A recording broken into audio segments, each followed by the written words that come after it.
앞에 원장님이 말씀을 하시니까 처음에 되게 목소리 크셨다가 점점 줄어든 느낌도 드시고, 글쎄, 저도 사실은 이제 오늘 종로학원 그 윈터스쿨 설명회로는요, 제가 대전에서 오늘 첫 번째 그 진행을 좀 하게 됐습니다.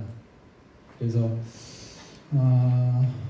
사실은 이게 설명회를 진행하다 보면 첫 번째 설명회를 할 때 제가 준비한 이제 PPT를 가지고 여러 가지 얘기를 하다 보면 시간이 사실은 제가 조절이 쉽지가 않습니다. 이게 뭐 연습 이제 미리 한번 그 리허설을 해보긴 하는데요.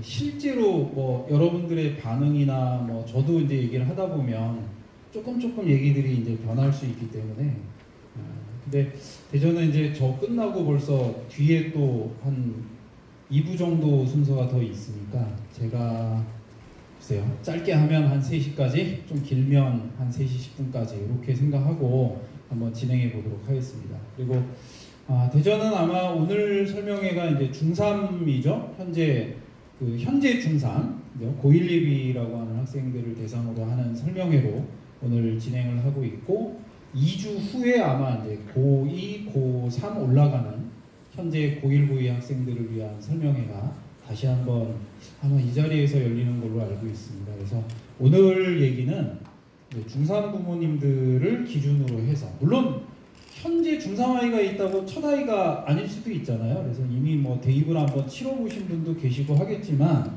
오늘 얘기는 하여간 제가 기본적인 얘기는 첫 아이가 중3이다 뭐 이런 느낌으로 좀 진행을 해보려고 합니다. 그래서 여러분들이 받은 자료집 중에 이 자료집에 있는 내용들이 제가 아마 오늘 설명을 드릴 내용이긴 한데요. 근데 제가 자료집을 만들면서 제가 좀 전에 말씀드렸지만 이제 대입을 처음 치르시는 분들이다라는 전제를 갖고 만들다 보니까 뭐 입시 용어에 대한 설명도 좀 넣어드렸고요. 맨 뒤쪽에 보시면 아마 주요 대학들의 뭐 입시 결과, 그렇죠? 고등학교를 올라오면 이제 중학교 때하고 가장 큰 차이점 중에 하나가 성적이라는 게 수능도 그렇고 내신도 그렇고 등급이라는 개념이 많이 등장하잖아요. 그래서 여러분들이 이제 맨 뒤에 입시 결과를 보시면 아까 우리 그 원장님께서 그죠?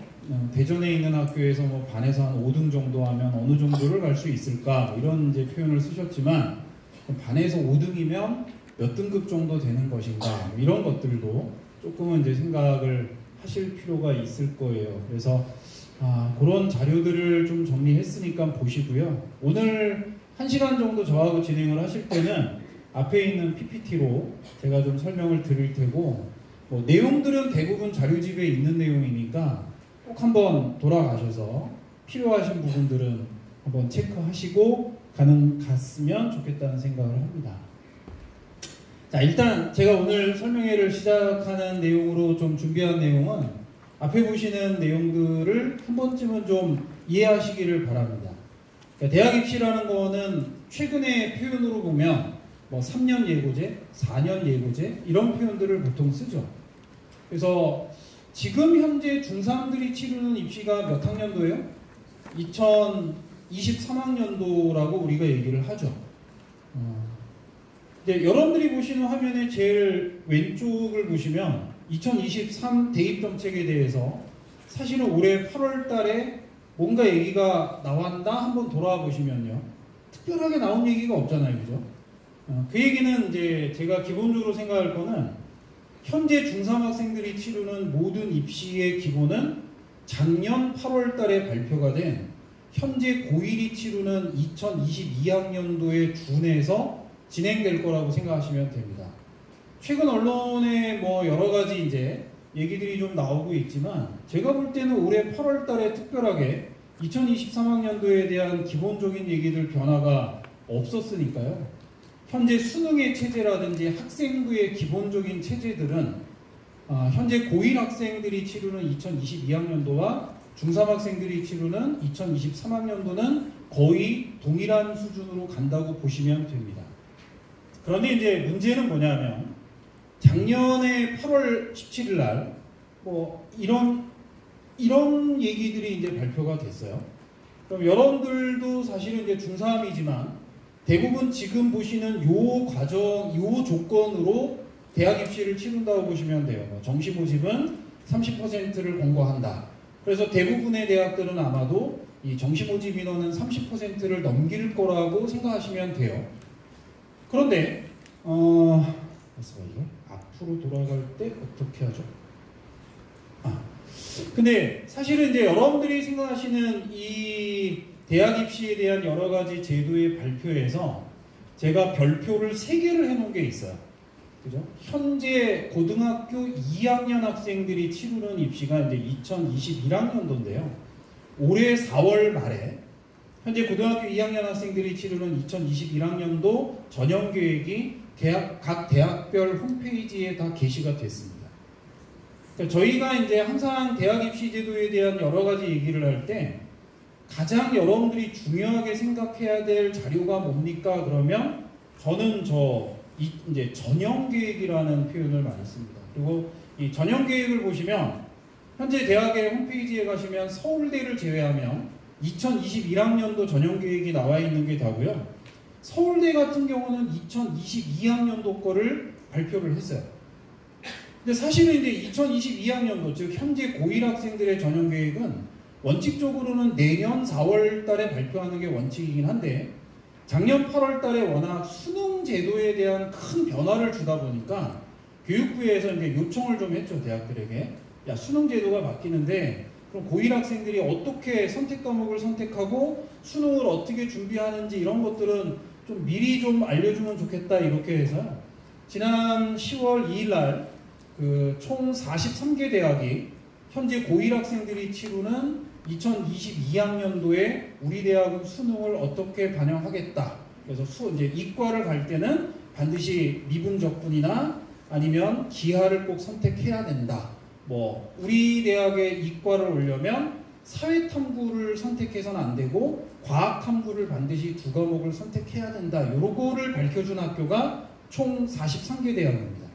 그래서 여러분들이 이제 그런 자료들을 기본적으로 보시게 되는데요. 저는 이제 항상 여러분들이 지금 중3이라면 현재 2021학년도를 보시는 것도 의미는 있겠지만 저는 그렇게 크게 중요하진 않고요.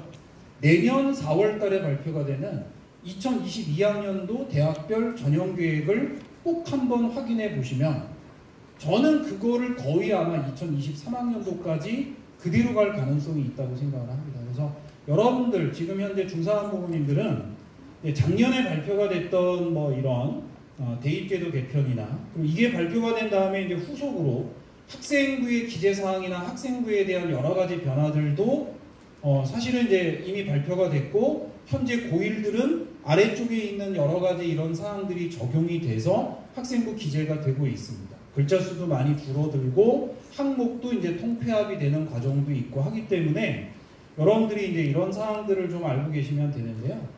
다만 이제 오늘 이 자리의 설명에는 이런 세부적인 내용을 제가 하나하나 얘기하기는 좀 어려운 시간인 것 같고요. 이런 사항들은 이제 나중에 제가 지금 최근 몇 년 동안 보면 대전 종로는 윈터 스쿨을 개설을 하고 나면 학부모님들 대상으로 한 2번에서 3번 정도 이런 세부적인 내용들을 한번 고등학교 들어가기 전에 설명을 하는 간담회를 진행하고 있었습니다. 그래서 그때 이제 조금 더 자세하게 얘기를 하고요. 수능도 마찬가지죠. 현재 고3들이 치르는 2020 수능, 그리고 내년 고2가 치르는 2021 수능, 그 다음에 현재 고1이 치르는 2022 수능은 다 다르다는 정도는 아시죠? 그죠? 교육과정도 바뀌고 수능 체계도 바뀌면서 최소한 오른쪽에 보이는 여러분들 2022학년도 수능 체제에 대한 것도 물론 관심 있는 분들은 이미 알고 계시겠지만 기본적으로 선택 과목을 어떻게 해야 할지 또 맨 아래쪽에 노란색으로 있는 제2외국어 한문은 상대평가에서 절대평가로 바뀐다는 정도인데요. 실제로 이제 수능에서도 제가 볼 때는 제2외국어가 절대평가로 바뀐다? 저는 솔직히 그렇게 중요하다고 생각하지 않습니다. 2022학년도 이후 지금 현재 고1, 그 다음에 이제 중3, 중2, 중1 이렇게 이제 진행되는 수능에서는 아마도 저는 수학의 가나형이 없어졌다는 게 아마 가장 파괴력이 큰 어떤 변화가 아닌가 이런 생각을 해요. 나중에 기회가 되면 이제 그 부분에 대해서 조금 더 자세하게 말씀을 드리겠지만, 대한민국의 입시 역사상 문과, 이과 구분 없이 시험이 치러진 경우가 딱 한 번 있었어요. 1993년 수능 첫 해에는 기본적으로 문과, 이과 구분 없이 수능이 출제가 됐었고요. 근데 그 바로 다음에 이과, 문과, 수학이 나눠지기 시작했습니다. 그 이후로 수능은 항상 명칭이 뭐 AB형이냐 가나형이냐 이렇게 명칭이 바뀌었을 뿐이지, 이과는 이과대로 문과는 문과대로 시험을 봐왔었는데요. 이제 2022학년도 이후의 학생들은 2015 개정교육과정의 취지라는 명목 하에서 실제로 문과와 이과가 통합이 돼서 성적이 나오기 시작할 겁니다. 이게 과연 이제 2021학년도까지의 제도와 어떤 차이를 보일까가 되게 이제 궁금하기도 하지만, 저희가 이제 보통 예상하는 건 정말 수학이라는 게 전체적인 대학 입시에서 굉장히 중요한 역할을 하게 될 것이다. 뭐 이런 정도로 여러분들이 생각하시면 될 것 같다는 생각입니다. 그래서 기본적으로 여러분들이 이제 보시는 성적표예요. 수능 성적표가 이런 양식으로 나오게 될 거거든요. 그래서 이제 절대평가라고 하는 한국사, 영어, 제2외국어 같은 경우는 어떤 것도 점수가 안 나오고 그냥 뭐죠? 등급만 나오고. 그래서 뭐 예를 들면 영어 같은 경우는 100점 맞은 아이나 90점 맞은 아이나 똑같이 1등급이에요. 그럼 이제 80점 맞은 학생은 몇 등급이죠? 2등급입니다. 그래서 뭐 100점과 80점의 갭이 보통 이제 1등급과 2등급의 차이다. 원점수로 20점 차이지만 실제로 등급으로는 보통 이제 한 등급 차이잖아요. 그러면 서울대가 밝힌 현재 2022학년도 전형계획으로 보면 1등급과 2등급의 점수 차이는 0.5점입니다. 원점수로 20점이 실제로 정시 모집에 가보면 0.5점밖에 차이가 안 나는 거죠. 이런 것들이 이제 사실은 절대평가로 바뀐 영어의 어떤 영향력이고요. 제가 자료집에 보시면은 영어 절대평가가 과연 어떻게 쓰이는가 이런 거에 대한 거는 조금 더 자세하게 좀 정리를 해드렸으니까 여러분들이 과연 영어에 대한 거, 다만 여기서 이제 주의하실 거는 지금 제가 말씀드린 절대평가라는 건 뭐에서 절대평가죠? 수능에서만 절대평가예요. 그죠? 내신에서는 여전히 뭐예요? 상대평가입니다. 그래서 1등급부터 9등급까지 당연히 나오는 거기 때문에 내신의 영어와 수능의 영어는 조금 더 다른 의미로 여러분들이 생각은 하셔야 할 겁니다.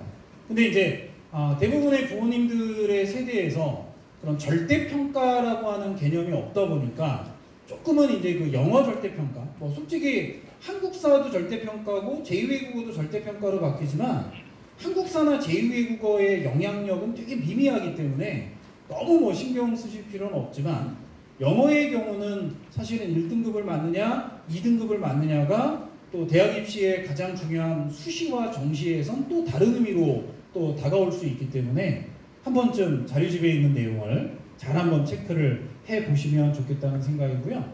지금 앞에 보시는 이 내용이 지난 10월 2일이에요. 가장 최근에 아마 발표된 대학 입시에 대한 어떤 그 제도의 기준이 아닌가 생각하는데, 이게 이제 적용되는 거는 2022학년도에 적용이 된다고 하는데, 지금 여러분들이 보시는 이 내용은 이과 학생들에 해당하는 거예요. 문과 학생들의 경우는 선택 과목이나 이런 것들에 대한 제한이 없어요. 예를 들면 제가 좀 전에 요거 보여드렸잖아요. 그래서 국어에도 선택 과목이 있고 수학에도 선택 과목이 있고 탐구에도 선택 과목이 있긴 있는데, 현재 10월 2일 날 발표가 된 43개 대학을 기준으로 보면 문과를 지원하고자 할 땐 국어의 선택 과목이나 수학의 선택 과목이나 탐구의 선택 과목에서 지정된 과목이 있는 학교는 없습니다. 그러니까 예를 들면 뭐 서울대 문과를 가고 싶으면 기본적으로 과탐을 봐도 되고 뭐죠? 사탐을 봐도 돼요. 심지어는 과탐한 과목, 사탐한 과목을 봐도 상관없어요.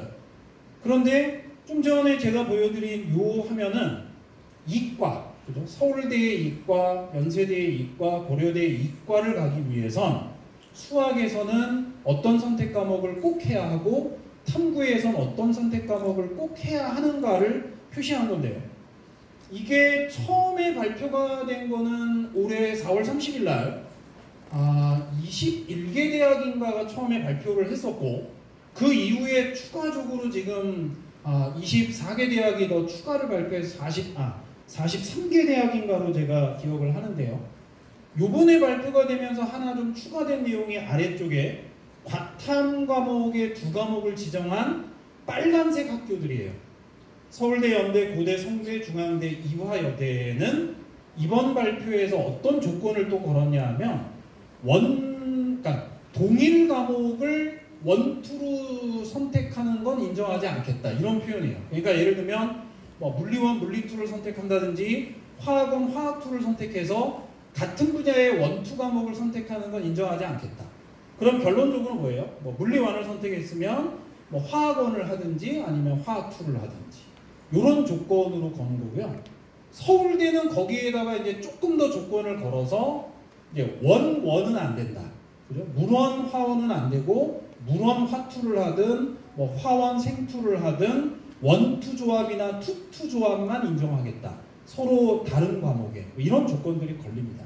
그래서 이게 이제 여러분들이 보시면 조건들 중에 계명대 같은 경우가 또 발표한 거 보면, 자, 의대나 약대를 제외한 나머지 학과는 제한 조건이 없는데 의대나 약대에 한해서는 우린 제한 조건을 좀 걸겠다, 이런 거고요. 공주대 같은 경우도 수학교육과에 한해서는 조건을 좀 걸겠다, 이런 식이기 때문에 향후에 발표가 되는 조건에서도 제가 볼 때는 지방에 있는 대학의 의대나 한의대, 치대, 수의대, 약대 이런 이제 우리가 보통 표현하는 이과 계열의 전문직에 해당되는 조건들은 아마도 이렇게 학과에 따라서는 또 제한 조건을 걸 수도 있고, 또 일반 학과들은 또 제한을 걸지 않을 수도 있습니다. 예를 들면 서울시립대 같은 경우는 일반 학과들, 대부분의 학과들은 제한 조건이 없는데요. 제한 조건이 있는데 서울시립대의 조경학과라는 게 있거든요. 그 조경학과에 한해서는 제한 조건이 없어요. 수학도 확률 통계도 되고, 얘가 이과로 분류가 되긴 하지만 수학도 확률 통계도 되고, 탐구의 경우도 사탐을 해도 조경학과는 지원이 가능합니다. 이런 식으로 이제 각 대학들은 어떤 모집 단위에 대해서 제한 조건을 걸거나 특정한 모집 단위에 대해서는 제한 조건을 없애거나 이럴 수도 있다는 게 이번 발표의 가장 기본인 것 같습니다. 그래서 제가 현재 말씀드린 내용들의 기본적으로 제가 오늘 PPT를 만들면서요 그런 생각을 했어요. 이게 대입을 잘 모르는 분들하고 막 얘기를 하면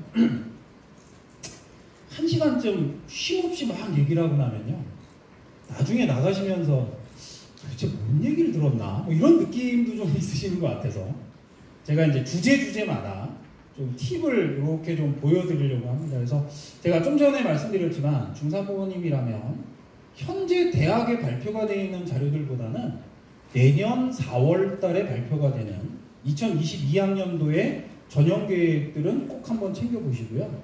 아까 원장님이 목표 대학이 있냐고 물어보셨잖아요. 그리고 중3 정도 되면 목표 대학은 서울대 아닌가요? 그죠? 그렇게 생각하시면 돼요. 그죠?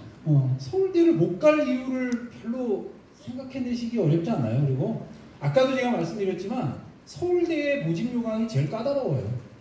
서울대를 갈 준비를 하고 준비를 하시면요 그 밑에 있는 대학을 가는 거는 그렇게 어렵지 않아요. 그죠? 원래 처음에 예를 들면 그죠? 아까 제가 과탐 조건도 서울대는 좀 까다롭다 그랬잖아요. 서로 다른 원투를 해야 된다 이런 조건인데 한참 하다 보니까 투 너무 어려워 그러면 그냥 원으로 바꾸시면 서울대만 못 가고 나머지 밑에 연대고대는 또 갈 수 있어요. 그죠? 그러다가 또 연대고대도 가기 힘들다 싶으면은 동일 과목으로 또 원투를 하시든지 이렇게 할 수 있기 때문에 사실은 이제 제가 생각하는 제가 뭐라고 표현해 드렸어요. 3개 정도만 고르세요.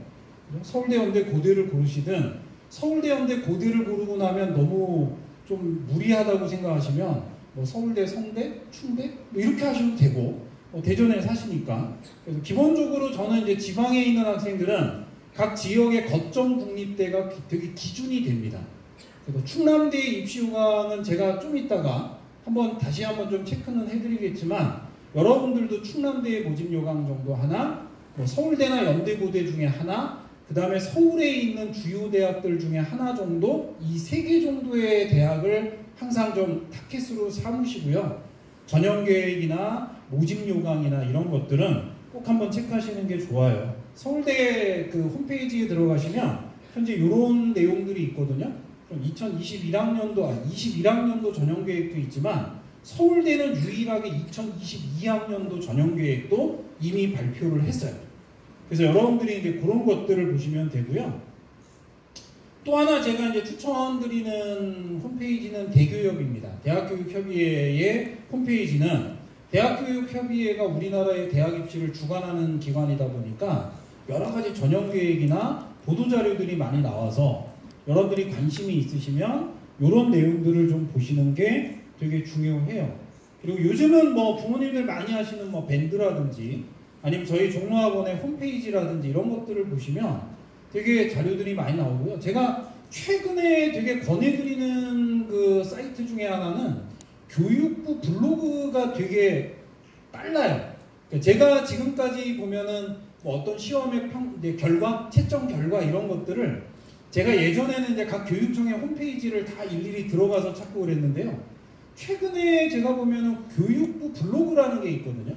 그 교육부 블로그가 가장 빨리 자료를 탑재하고 있습니다. 그래서 대교육이 발표하는 거나 교육부가 발표하나 교육청이 발표하는 대부분의 어떤 보도자료들을 가장 먼저 접하실 수 있으려면 네이버 블로그 중에 교육부 블로그를 보시면 조금 더 빠르게 자료를 좀 얻으실 수 있다는 거, 그런 거 팁을 한번 좀 드립니다. 자, 두 번째 얘기는 여러분들 지금 뭐 대략 일정이에요. 이거는 진짜요. 거의 매년 똑같습니다. 그죠? 뭐 수시 모집 원서 접수 몇 월 달에 하죠? 9월에 합니다. 수능은 몇 월 달에 봐요? 11월에 보고요. 그죠? 정시 모집 원서 접수는 언제 하죠? 12월 말에 합니다. 그리고 여러분들 일정 보시면 3월 달, 6월 달, 9월 달, 11월 달에는 고등학교 1학년, 2학년 학생들은 교육청 모의고사라는 걸 봅니다. 대전 지역 같은 경우나 충남 지역은 아마도 제가 알기로는 3, 6, 9, 11 4번의 모의고사를 다 봐서 1학기 때 2번, 2학기 때 2번의 전국 모의고사를 봅니다. 모의고사는 왜 보는 거죠? 모의고사의 문항수나 모든 시험의 방법은 뭐하고 똑같을까요? 수능하고 똑같습니다. 그래서 모의고사를 보시고 나면 이런 모양의 성적표가 나와요. 그래서 이제 고등학교 1학년을 들어가시면 3월 달에 아마 둘째 주 정도에 서울시교육청의 모의고사를 봅니다.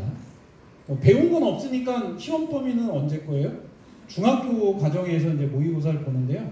모의고사를 보시고 나면 이쪽에 이렇게 보시면 이 부분에 제가 확대를 해서 보여드리면 이렇게 이제 성적이 나와요.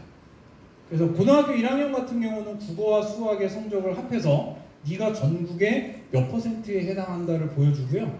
그게 몇 퍼센트인지를 알면 기본적으로 이제 내가 전국에서 몇 등 정도 하는구나. 그죠? 중학교 때는 학교에서도 몇 등인지 간당간당 잘 모르고 이럴 수 있잖아요. 그죠?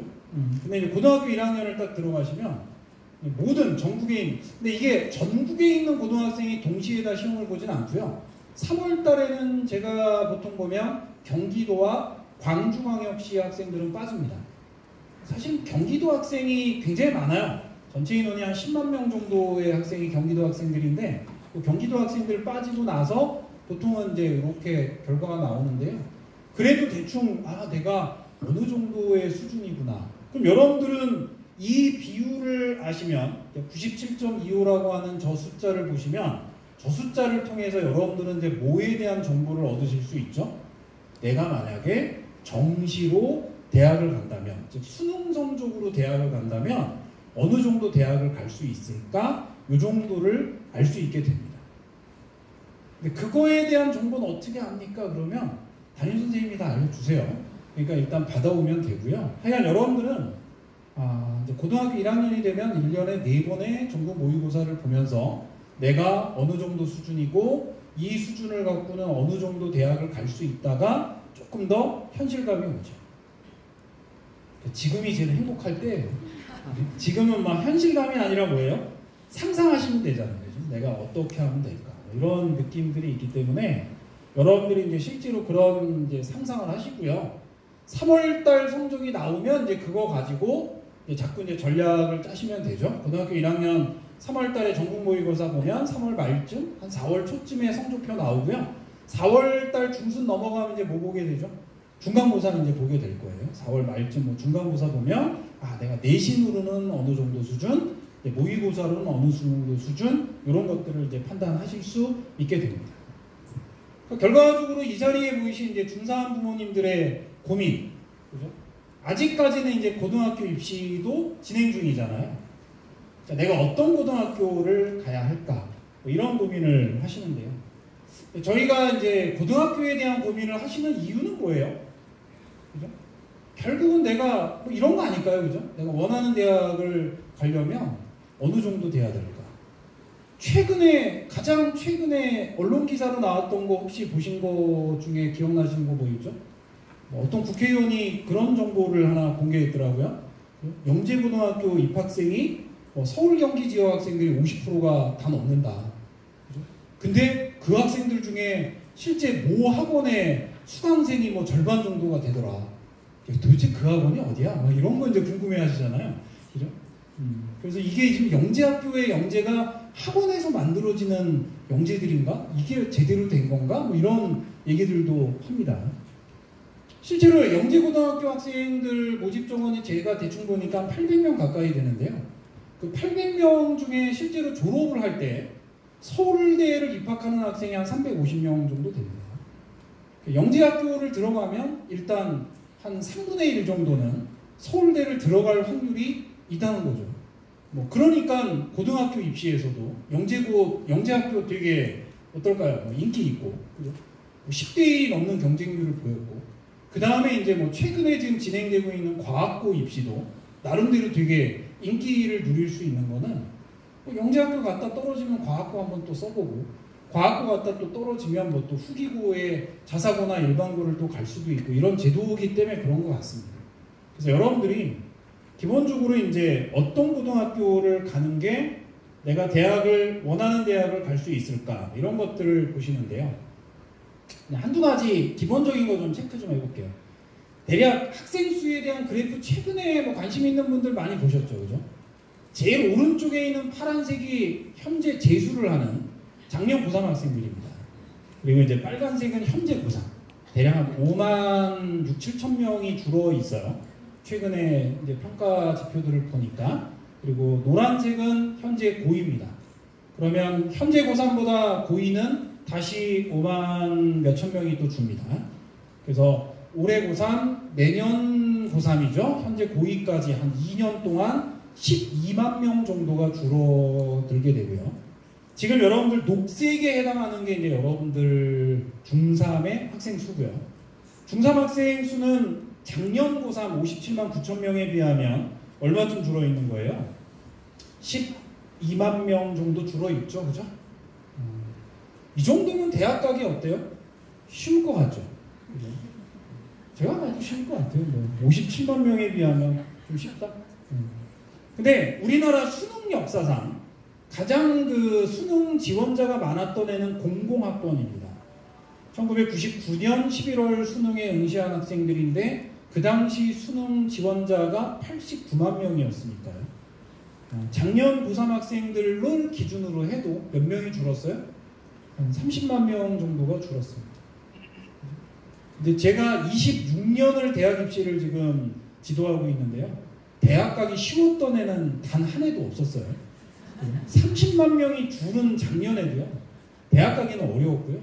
제가 보면 한 12만 명이 주는 현재 중3 학생들도요. 대학 가긴 그렇게 만만치는 않을 거예요. 근데 그 이유를 보면 이런 이유일 거라고 봅니다. 누구나 이 정도는 가고 싶어 하죠, 그죠?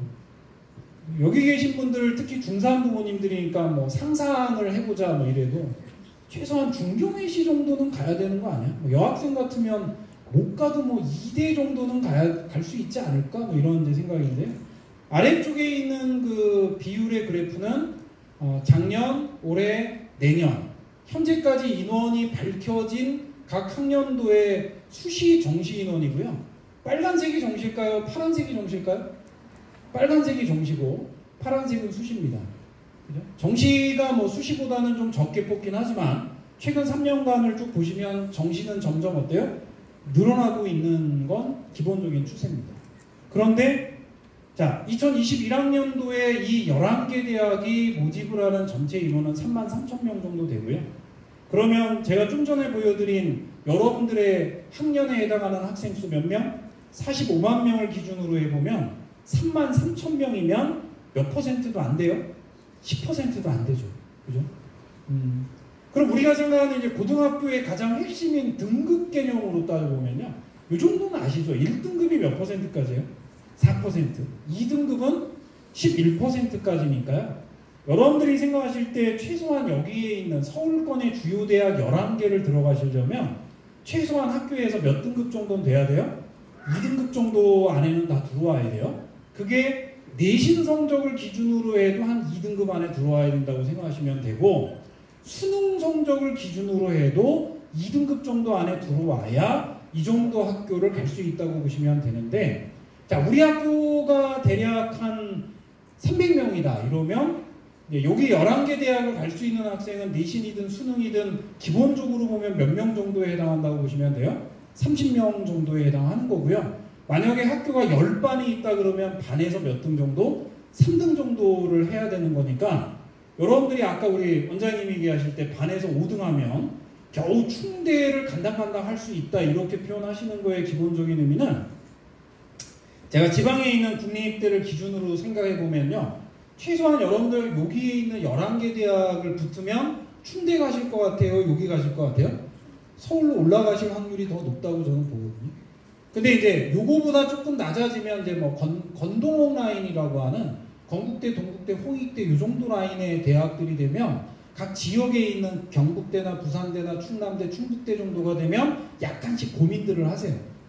그러니까 대략 여러분들이 생각할 때는 이제 충남대의 위치는 여기에 있는 11개 대학보다는 조금 어느 쪽? 아래쪽에 있다고 보시면 되죠. 그럼 이제 대략 한 3등급대 학생들이 충남대를 간다고 생각하시면 되니까 반에서 5등을 하면 대략 여기에 있는 이 11개 대학을 가기는 어때요? 좀 어렵다고 보는 게 일반적이죠. 물론 이제 학교에 따라 좀 다를 수 있겠죠. 네, 그런 정도의 감을 좀 갖고 계시면 돼요. 제가 아까 1학년 올라가면 교육청 모의고사 봅니다. 모의고사 보면 성적표 나옵니다. 그랬을 때 성적표를 보실 때 가장 기본이 아까 제가 보여드린 숫자 97.25인가 기억나시나요? 그럼 그 숫자가 대략 여기 있는 대학을 가려면 얼마 이상은 돼야 될 것 같아요? 90 이상은 돼야 여기 있는 대학 갈 수 있다고 보시면 돼요. 90이 안 되면은 중경예시 라인까지 가기 쉽지 않고, 그러면 서울로 가거나 충대에서 뭐 과를 고르거나 이런 정도 수준이라고 생각하시면 대략 여러분들의 어느 정도의 수준을 판단하실 수 있게 됩니다.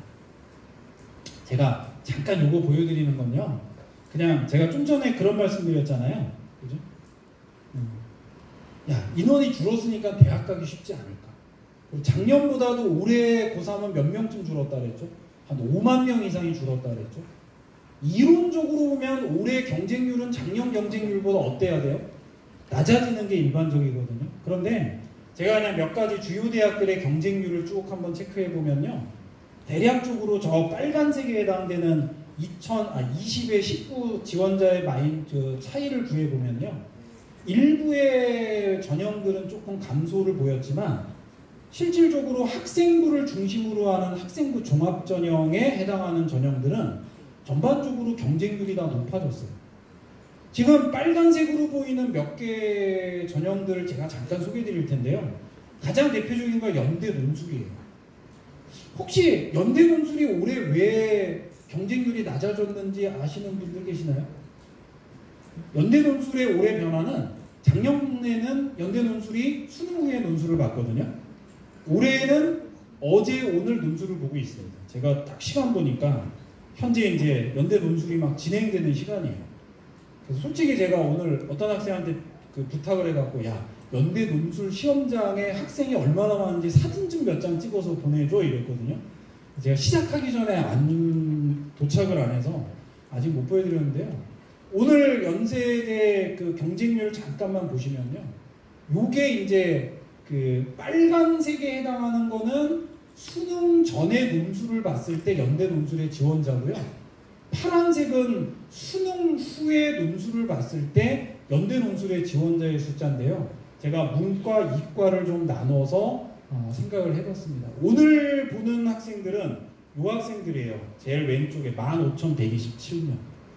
그래서 오늘 연대 논술은 문과가 진행 중이고요. 어제 이과가 봤는데 생각해보세요. 15,100명이 연대 캠퍼스 안에서 돌아다닌다고 생각하시면 생각보다 엄청 많고요.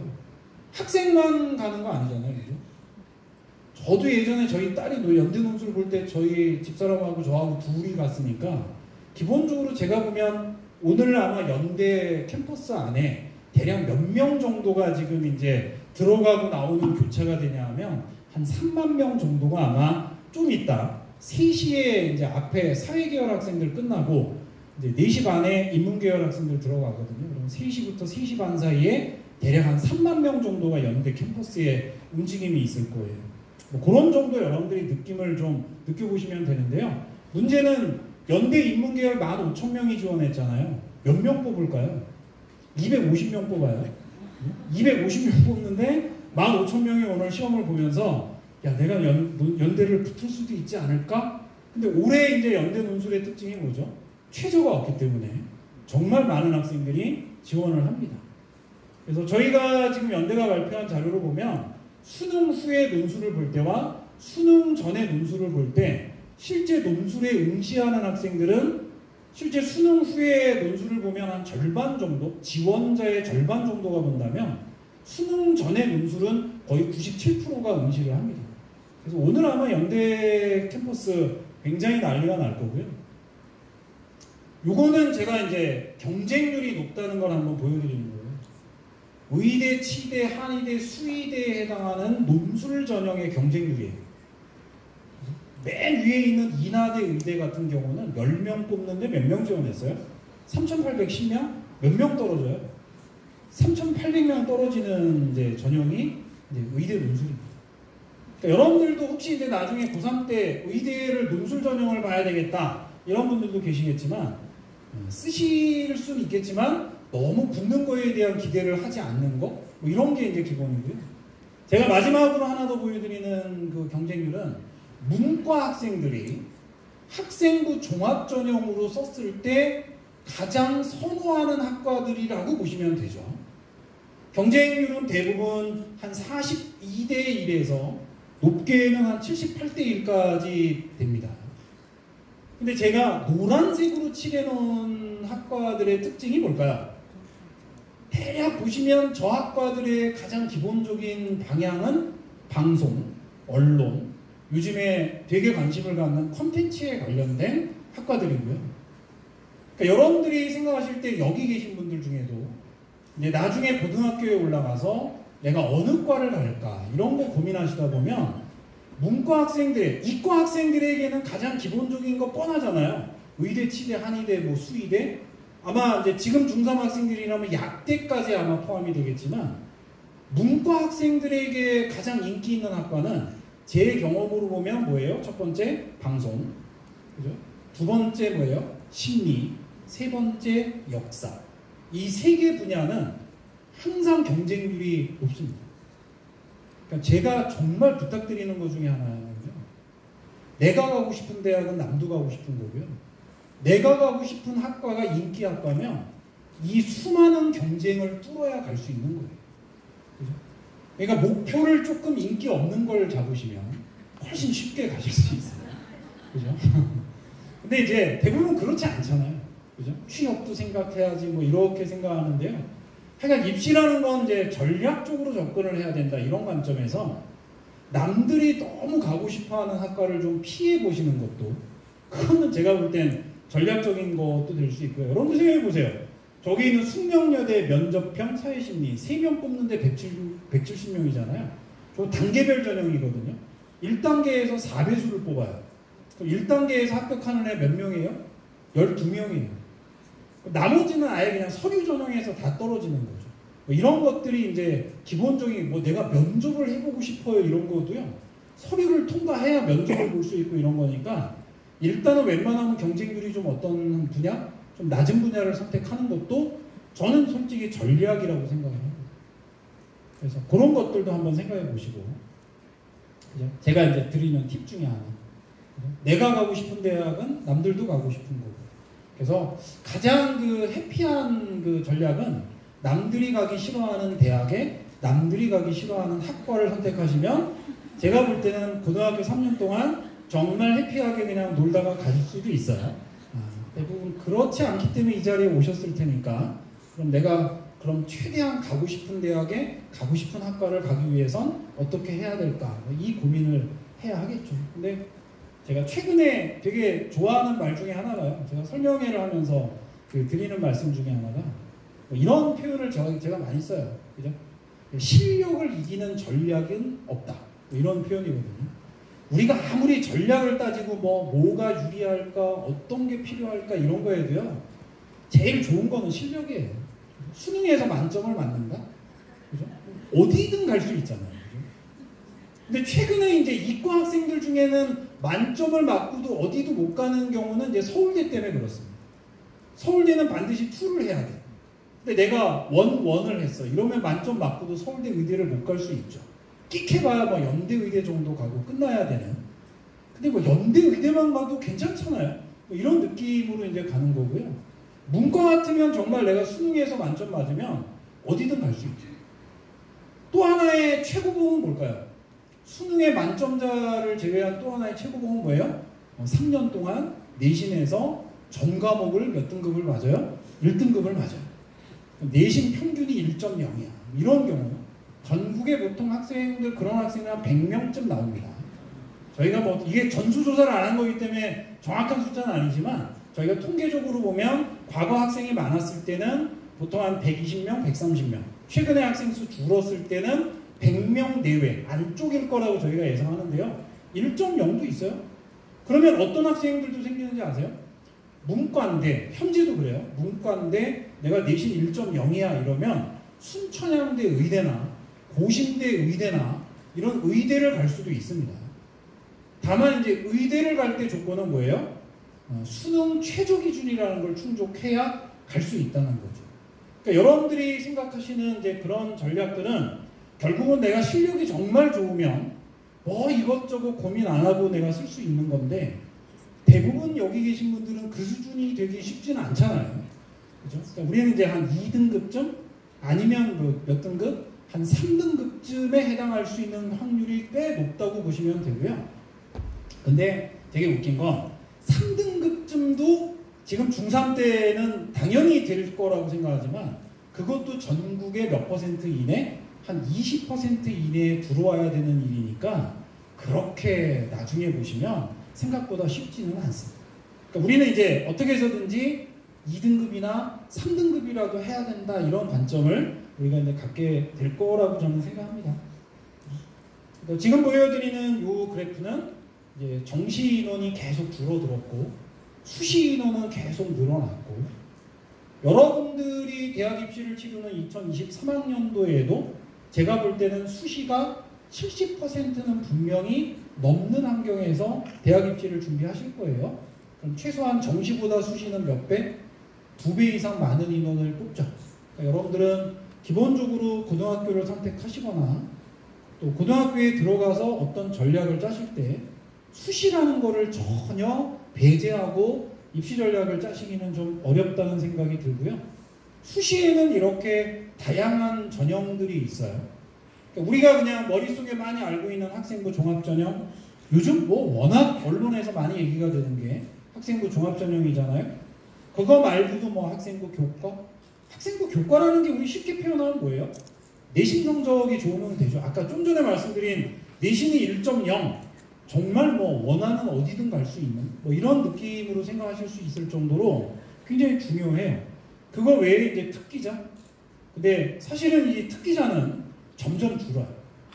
최근에 굉장히 논란이 되고 있는 그 조모 씨의 학생이 들어간 전형이 사실은 학생부 종합 전형이 아니라 뭐다? 특기자 전형이다. 뭐 이런 데 표현들을 쓰지만 연대도 그렇고 고대도 그렇고 이제 2021학년도에서도 거의 특기자를 없애는 쪽으로. 그럼 여러분들이 아마 입시를 치르는 2023 정도가 되면 제가 볼 때 이제 거의 특기자는 없는 쪽으로 아마 생각하시고 가시면 되지 않을까 뭐 이런 생각이긴 합니다. 2021학년도 현재 발표가 된 올해 4월 30일 날 발표가 된 2021학년도 전형 기준으로 보시면요. 학생부 교과 전형으로 뽑는 인원이 전국 대학의 42%라고 합니다. 근데 우리는 맨날 학생부 교과보다는 뭐 갖고 논란이 돼요? 학생부 종합 전형 갖고 논란이 되는 건 이게 이런 문제라고 생각하시면 돼요. 대학을 수준별로 이렇게 나눠 놓잖아요. 이걸 좀 그래프로 한번 보면 이렇게 되는 거예요. 자, 서울권의 최상위권 대학 6개. 그럼 뭘까요? 서울대, 연대, 고대, 서성한. 보통 뭐 이렇게 얘기하는데요. 이 6개 대학을 기준으로 이렇게 인원을 분류해 보면 학생부 종합 전형으로 뽑는 인원이 50%가 좀 넘습니다. 전체 인원에 정시까지 포함해. 수시만 놓고 보면 뭐 60%가 훌쩍 넘어갑니다. 그죠? 그럴 정도로 학생부 종합 전형이 많이 뽑기 때문에 누구나 다 여기 가고 싶잖아요. 그러니까 학생부 종합 전형이 되게 중요한데 학생부 종합 전형에 대한 여러 가지 이제 논란들이 지금 계속 대두가 되면서 야 이거 너무 많은 거 아니냐 뭐 이런 표현들이 나오죠. 저는 솔직히 개인적인 생각으로는 이 비율이 너무 높기 때문에 문제라고 생각해요. 학생부 종합 전형은 정말 좋은 전형이라고 생각은 하는데요. 이제 너무 단일 전형이 과도한 비율을 차지하게 되면 그거에 대한 여러 가지 문제점들이 나타날 수 있다는 게 조금은 논란이 될 수 있다고 봅니다. 그런데 보세요. 최상위권 6개를 제외한 그 밑에 있는 상위권, 중경외시 라인, 건동옥 라인 이 정도의 학교로 오면요. 좀 전에 보셨던 최상위권 대학과 비교해 보시면 좀 변화가 있죠. 그죠? 실제 보시면 최상위권 대학의 학생부 종합전형보다는 상위권 대학의 학생부 종합전형이 줄어요. 어차피 여러분들 이 정도 아시지 않아요? 수시 모집에 원서 몇 개 쓸 수 있는지 아시죠? 6개 쓰잖아요. 그러면 여러분들 같으면 6개 쓰고 나면 7번째 학교는 쓰기 좀 어렵잖아요. 학생부 종합전형으로. 그러니까 7번째 학교들부터는 그 비율을 좀 줄일 수밖에 없어요. 어차피 대학들은요. 어떤 생각으로 학생들을 뽑을까요? 뭐 제가 우스갯소리로 하는 얘기 중에 이런 거 있어요. 성대는 어떤 학생들을 뽑고 싶어 할까요? 이런 표현에서 성대를 꼭 가고 싶어 하는 학생은 뽑기 싫어한대요. 그죠? 이제 그 말을 이해하시면 되죠.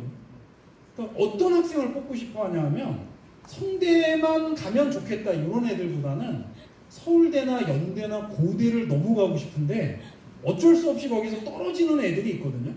걔네를 뽑고 싶은 거죠. 그러니까 모든 학교의 기본은 어떤 아이를 뽑고 싶은 거예요? 좀 더 우수한 아이를 뽑고 싶어하는 마음이 있어요. 여러분들이 좋은 대학을 가고 싶어하는 마음보다 대학들이 좋은 학생을 뽑고 싶어하는 마음이 더 강렬한 거예요. 근데 그만큼 사실은 대학들은 본인들의 수준에 따라서 전형의 비율을 바꾸는 거예요. 국민대, 숭실대, 세종대 뭐 이런 중위권 대학들은요. 학생부 종합전형 그렇게 많이 안 뽑아요. 오히려 뭐를 더 많이 뽑아요? 정시를 더 많이 뽑아요. 지방에 있는 국공립대하고 거점 국립대로 오면요. 뭐를 많이 뽑아요? 학생부 교과 전형을 절대적으로 많이 뽑아요. 지방에 있는 애들 중에 내신 좋은 애들 있잖아요. 한 2등급대 이런 애들을 뽑고 싶어 하는 거고요. 그러면 지금까지 얘기하지 않은 나머지 대학들, 지방의 일반 대학들은 다 뭐로 뽑는 거예요? 교과 전형으로 뽑는 거예요. 그러니까 아까 우리가 200개 대학을 딱 묶어보면 무슨 전형이 제일 많아요? 학생부 교과 전형이 제일 많은 거예요. 얘네들 때문에. 그죠? 이제 그런 원리로 여러분들이 자, 내가 이제 고등학교 들어가서 내신도 받고 수능 성적, 즉 모의고사 성적을 보면서 내가 어떤 수준에 해당하는가, 그죠? 뭐 이런 것들을 보면 대략 내 수준에 맞춰서 어떤 전형에 좀 더 집중을 해야 될지가 나오고요. 지금 보여드리는 건 이제 충남대와 충북대가 학생들을 선발할 때 어떻게 뽑는지. 충북대보다는 충남대가 학생부 종합전형 인원이 조금 적습니다. 이제 충북대 같은 경우는 보통 학생부 종합전형이 종합 1, 종합 2로 나눠져 있고요. 물론 이거는 아직까지 이제 어디까지 발표가 된 거예요? 2021까지 발표된 사항을 제가 정리한 거예요. 그러니까 내년에 발표가 되는 2022는 이거하고 좀 어떨 수도 있어요? 다를 수도 있습니다. 사실은 지방에 있는 국립대들은 지역인재 전형이라는 걸 뽑거든요. 2018학년도까지는요. 충남대 지역인재와 충북대 지역인재가 학생부 종합전형이었어요.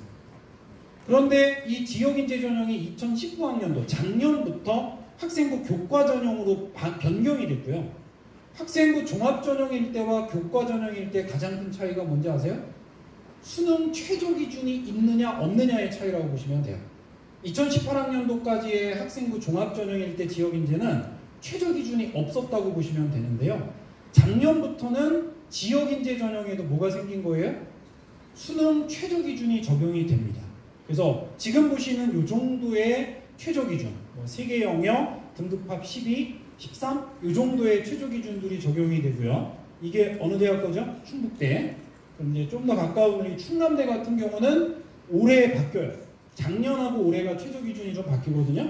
작년엔 2개 영역이었는데 올해는 3개의 영역 등급합으로 나와서 실제로 제가 보면 충북대보다는 충남대가 조금 더 수능 최저 기준이 셉니다. 그래서 그런 것들을 여러분들이 체크하시면 최소한 내가 내신은 정말 충남대 무난하게 갈 수 있어 이럴지라도요. 최저 기준을 못 맞추면 어떻게 돼요? 실제로 갈 수 없을 수도 있죠. 그래서 여러분들이 생각하시는 입시라는 게 내가 정말 내신만 좋다든지 그 다음에 뭐 수능만 잘 본다든지 이런 이제 특별한 경우를 제외하면 사실은 내신과 수능을 적절하게 어느 정도를 가져가지 않으면 전반적인 입시에서 대부분 실패할 가능성이 많다는 건 대략 우리가 최소한의 기준으로 잡는 지방 거점 국립대인 충남대 상황만 보시더라도 여러분들이 대충은 아실 수 있고요. 충남대 같은 경우는 조금 특별해서 프리즘이라고 하는 학생부 종합전형이 있는데 여기에서도 되게 인기 있는 학과들 뭐 의대, 수의대, 사범대 이런 경우는 또 최저 기준을 적용합니다.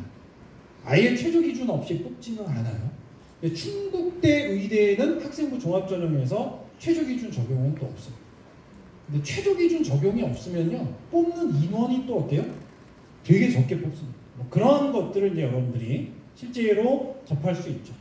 자, 제일 오른쪽에 보시면 대략 몇 등급 정도가 돼야 충북대를 가거나 충남대를 갈 수 있는지 제가 보여드리는데요. 저희 자료집 맨 뒤에 보시면 충남대 같은 경우는 제가 모집 단위별로 다 최근 2019학년도 18학년도 자료가 있으니까 조금 낮은 학과는 보통 4등급대도 갈 수 있는 학과가 있고요. 조금 인기 있는 학과는 뭐 2등급대가 또 돼야 갈 수 있는 학과들이 또 있습니다. 학과에 따라 좀 다르고 저쪽의 자료는 평균, 이건 인문이고 자연계열도 비슷한데요. 인문계열보다는 자연계열은 조금 등급은 높아집니다. 평균 등급 좀 높아지니까 이 정도의 기준이 돼야 충남대도 갈 수 있고 충북대도 갈 수 있는데 문제는 뭐라 그랬죠? 등급만 맞으면 되는 게 아니라 뭐까지 좀 있다? 수능 최저 기준도 적용이 돼야 된다. 이런 정도가 제가 생각하는 기본입니다. 그래서 오늘 얘기의 뭐 결론일 수 있겠지만 여러분들은 이제 입시라는 걸 치르시다 보면 항상 수시 경쟁력과 정시 경쟁력이라는 걸 계속 비교하고 가셔야 돼요. 근데 여러분들이 생각할 때 정시 경쟁력은 뭘 갖고 판단할 수 있는 거예요? 이제 1년에 4번을 보는 모의고사가 있잖아요. 1학기에 2번, 2학기에 2번을 보니까 1학기 때 중간 기말고사 2번 보는 것처럼 모의고사 2번을 보니까 내가 정시로 가면 이 정도는 갈 수 있겠구나. 이런 것들에 대한 경쟁력을 파악하시면 돼요. 대부분의 주요 대학들은 그냥 수능 100이에요. 정시는. 그러니까 내신은 막 5등급, 6등급 때도 별로 그렇게 의미 없이 그냥 수능 성적으로만 갈 수 있는 건데 수시 경쟁력은 조금 어때요? 복잡하죠. 그죠? 여러 가지 이제 사항들이 종합이 돼야 되고 제가 그거는 오늘 설명회 처음 시작하면서 조금 보여드렸지만 학생부라든지 이런 것들 수상 경력 어떻게 관리를 해야 될까 이런 것들은 지금 당장 우리가 자세하게 알기는 좀 어렵더라도 조금 여러분들이 이제 고민을 해야 되는 상황들이 됩니다. 그래서 여러분들은 항상 이 수시 경쟁력과 정시 경쟁력을 자꾸 비교를 하는데요. 맨 위에 있는 조건을 꼭 머릿속에 생각을 하셔야 돼요. 그러니까 우리는 수시 모집 원서 접수 언제 한다 그랬죠? 9월에. 정시 모집은 언제 한다 그랬죠? 12월에 수능 후에. 그러면 이제 모든 고3 학생들의 고민은 어디부터 시작이 되냐 하면 내가 9월 달에 수시 원서를 쓸 때요. 어느 대학을 써야 될까? 몇 장 쓴다 그랬죠? 6장을 써야 되는데 6장을 어디를 써야 될까에 대한 고민을 하는 거잖아요. 왜 고민을 해요? 이게 2012학년도까지는요. 무제한으로 썼어요. 제일 많이 쓴 학생은 막 40개도 썼다는 통계가 있어요. 그 정도를 쓸 정도면 어때요? 그냥 막 쓰는 거죠 뭐. 근데 여러분들이 생각할 때 이게 막 쓰는 게 안 되는 게 뭔지 아세요? 예를 들면 이런 거예요. 고3이 되면 이제 모의고사 훨씬 더 많이 봅니다. 3월, 4월, 6월, 7월 뭐 이렇게 모의고사를 보는데요. 여러분들 만약에 이렇잖아요. 내가 모의고사 성적을 보니까 대략 정시에서 중대 정도를 갈 수 있는 것 같아. 중앙대를 정시에서 갈 수 있는 학생이 충남대를 쓰면 될까요? 안 될까요? 수시에서? 써도 되죠. 뭐 쓰는 건 자유인데 실제로 이제 충남대를 만약에 붙었는데 실제로 수능을 보고 나니까 중앙대도 무난하게 붙을 수 있을 정도가 된다 그러면 좀 억울할 수도 있지 않으세요? 그죠? 그러니까 이제 모든 수시 전략의 핵심은 내가 정시에서 어디를 갈 수 있을까에 대한 고민을 먼저 하고 그거보다는 어떤 대학? 좋은 대학을 써야 되니까. 근데 이게 이제 모든 학생의 고민은 뭐예요? 수시 원서를 몇 월에 쓰는 거예요? 9월에 쓰고 수능은 몇 월에 봐야죠? 11월에 보니까 2달 전에 내 수능 성적을 어떻게 해야 돼요? 예상해야 돼요. 그러면 우리는 이제 모든 선생님이나 부모님들은 뭘 갖고 예상하는 거예요? 아이의 심리적인 상태, 얘가 수능 가서 잘 볼 수 있나 없나? 또 1학년 때부터 지금까지 봐왔던 한 10몇 번의 모의고사 성적을 바탕으로 했을 때 얘가 평균적으로 얼마나 나올까? 이 고민을 하는 거죠. 그래서 참 어렵습니다. 그래서 여러분들은 아직까지 뭐 한 2년 이상의 시간이 남아 있잖아요. 그걸 가면서 이 여러 가지의 경쟁력들을 만들어내야죠. 그죠? 사실은 만들어내야 되고요. 제가 여러분들께 이 그림을 잠깐 보여드리는 이유는 결국 여러분들이 나중에 고3이 돼서 결정적으로 내가 어떤 수시의 원서를 쓸 때 기준은 내 내신이 1등급이다, 2등급이다가 아니고요. 내가 정시에서 어디를 갈 수 있는지가 결정이 돼야 그걸 가지고 수시 학교를 정하는 거예요. 여러분 생각해 보세요. A 학생과 B 학생이 있어요. 무슨 경쟁력은 똑같아요. 수시 경쟁력은 똑같아요. 그런데 A 학생은 정시 경쟁력이 훨씬 더 높잖아요. 그죠? 그럼 A 학생에게 있어서 수시는 아무런 의미가 없는 거예요. 그죠? 아니, 수시, 내가 지금 정시에서 중대를 갈 수 있는데 근데 수시 경쟁력으로 갖고는 중대도 못 가. 그럼 이 학생의 수시 경쟁력은 의미가 있어요? 없어요? 없어요. 그럼 이 학생의 수시 전략은 뭐예요? 그냥 질러보는 거죠. 내 정시 경쟁력보다 어떤 학교들? 높은 학교들. 그래서 오늘 연세대에 15,000명이 모이는 거예요. 그죠? 학생부 갖고는 너무 답이 뻔하잖아요. 그러니까 학생부 말고 뭔가 변수가 있지 않을까라고 생각하면 그 다음에 학생들이 선택하는 전형이 뭐예요? 논술이죠. 오늘 15,000명이 응시해서 겨우 250명이 붙는 싸움에 참전할 수밖에 없는 건 결국은 우리가 생각하는 정시 경쟁력과 수시 경쟁력의 싸움에서 어느 쪽을 선택하느냐의 문제라는 거에 기본적인 전략입니다. 그래서 뭐 저희가 오늘 제 얘기 끝나고 나서 저희 이제 윈터에 대한 얘기를 많이 말씀을 해주시겠지만 하여간 중3에서 이제 고1 넘어가면서 윈터라는 이 과정을 어떻게 진행하고 또 우리가 어떻게 이제 그걸 활용해야 될까에 대한 얘기는 결국은 여러분들이 그 수능 준비를 또 어떻게 하는 게 필요할 것인가에 대한 얘기일 수도 있기 때문에 조금 더 관심을 갖고 잘 지켜보시기 바랍니다. 오늘 제 얘기는 여기서 마무리를 하도록 하겠습니다. 고맙습니다.